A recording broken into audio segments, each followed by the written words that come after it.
Okay, so we're here to introduce an old college friend, Shanita King. Let me read you her bio. Shanita is an artist, graphic designer, yoga instructor, and event host based out of Portland, Oregon. Creating visual art has been a passion of hers since childhood. A love of graphic design flowed naturally from the core relationship with art as a form of self-exploration and expression. For the past few years, she has been studying permacultural design and taking classes related to sustainable land use practices and regenerative design. She is currently weaving this knowledge into her career path, creating landscape and architecture, presentation, drawings, and renderings for local sustainable architects. She wants to help design communities and developments that work in harmony with the land, incorporating agroforestry, ecosystem restoration, agriculture, and carbon, how do you say that? Sequestration. Sequestration, what is that? Basically, it's just kind of, there's a lot of carbon in the atmosphere that's causing global warming and global climate change, and just kind of mitigating that carbon footprint. That's awesome. Yeah.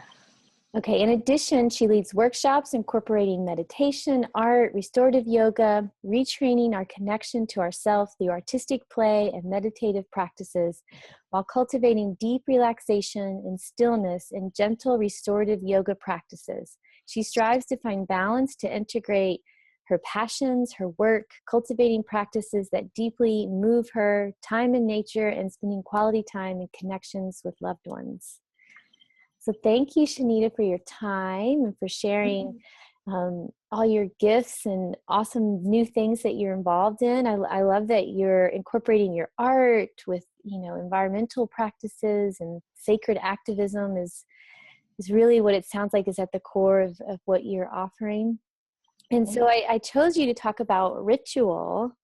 Yes. So can you share what ritual means to you? So I would consider myself a spiritual person, more so than I would call myself a religious person. And so there are certain spiritual practices that I also refer to as rituals that I've been using to just work on different aspects of my life, and also to provide just times when I need to feel grounded, times when I need to feel present, times when I need to feel inspired, and just the ability to move forward in the world. Especially recently, back in November, my grandmother who raised me passed away. And it was a really important time for me to really practice these rituals for myself as part of like healing and moving forward during that time of grief and loss. Absolutely. It's so helpful. So how do you use ritual in your daily life? So some of my daily rituals or practices mostly involve meditation. I do different forms of meditation. And I like to kind of bookend my day with meditation. I'll start first thing in the morning. I have a little doggie that demands a lot of my attention. But even before I give time to my dog, I give time to myself. And so ideally, the first thing that I do in the morning, even before putting in my contact lens, is I drop in and have some time to meditate for myself.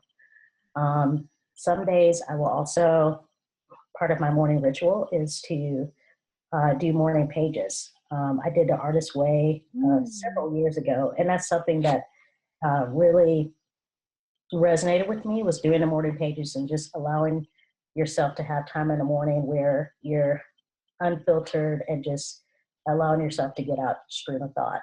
And then the other aspect that I like to do as far as my daily rituals is to end my day with meditating. I usually like to do just like a silent meditation at night before bed. Oh, that's so lovely. And let go of the stresses of the day. And what's a ritual that you could share with others that they could adopt if it resonates? Okay. So you mentioned that I really like the way that you articulate it, so I may have to refer back to you, but just combining my meditation with my passion and love of art. And I started doing this back in 2011 when I was living and working at a yoga retreat center.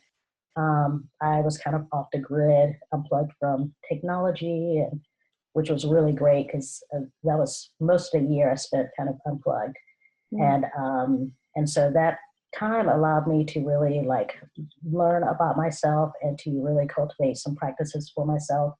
And although I had been creating art my entire life, this was the first time that I was incorporating or creating art as part of a spiritual practice. And Mm. so what I like to do is just do a meditation.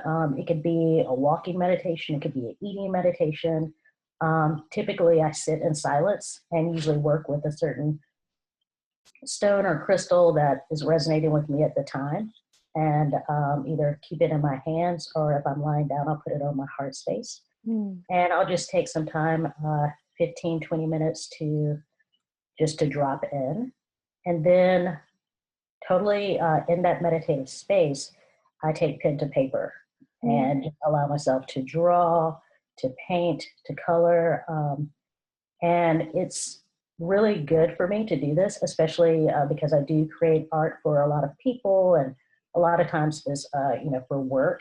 But this way, I'm tapping into the gift of creativity without an attachment to the outcome. Sometimes I don't even look at the piece of art again. And it's just another way of just kind of connecting with spirit and, tapping into the gift of creativity that we've all been given. Mm. Oh, that's so beautiful. I love that. Is there anything else you'd like to share about ritual and how it empowers your life, or how you use it to empower others? So the meditative art practices, I've actually had the opportunity to share that with different community groups and organizations in town. And one thing that keeps come up is a lot of people, sometimes it'll bring tears to their eyes, because some of these people, often the people that are gravitated towards attending these sessions, some of them have not even picked up a color pencil or a crayon since they were a little child and Mm. had to color when they were 5.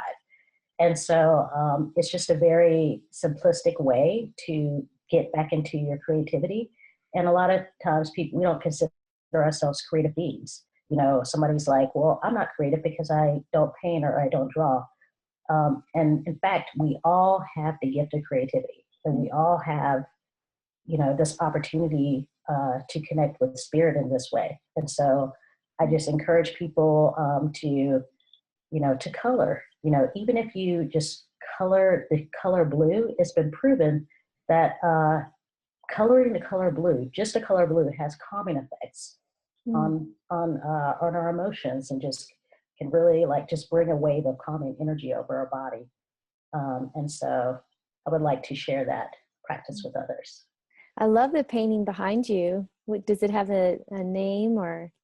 She doesn't have a name yet. Let's see if I can get her in the shot better. Oh, wow. Um, Is that a fairy? she is a goddess from the ocean. Ooh. And it's kind of hard to see in this shot right now, but there's 3 moons. And I've actually been working on this piece for a little over a year. And she's very special and very sacred. And I can only touch this painting.